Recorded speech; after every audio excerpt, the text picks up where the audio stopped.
சென்னை அருகே திருவேற்காட்டில் real estate தொழில் செய்து வந்தவர் வெட்டி படுகொலை செய்யப்பட்டிருக்கிறார். மாலையில் குழந்தைகளை பள்ளியிலிருந்து அழைத்து வர சென்றவர் மர்ம நபர்களால் வெட்டி படுகொலை செய்யப்பட்டிருக்கிறார். அண்மை செய்திகளை பார்த்து வருகிறோம். கூடுதல் விவரங்களை வழங்குகிறார் செய்தியாளர் பிரேம். பிரேம், வணக்கம். என்ன நடந்தது பிரேம்?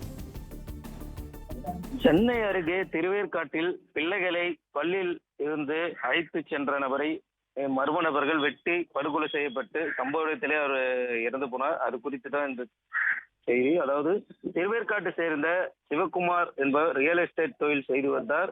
இன்று மாலை பள்ளியில் பயிலும் பிள்ளைகளை அழைத்து வருவதற்காக ஆட்டோவில் சென்றார்.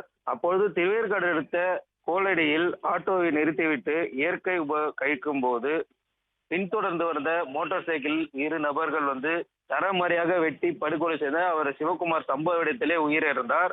அதாவது இதை அடுத்து திருவேற்காடு போலீசாரை சிவகுமார் உடலை மீட்டு பிறப்பரிசோதனைக்காக சென்னைக்கு அனுப்பியுள்ளனர். முதற்கட்ட விசாரணையில் இவர் ரியல் எஸ்டேட் தொழில் செய்து வருவதாகவும் அதனால் மோதல் இருப்பதாக முதற்கட்ட விசாரணையில் தெரிய வந்தது.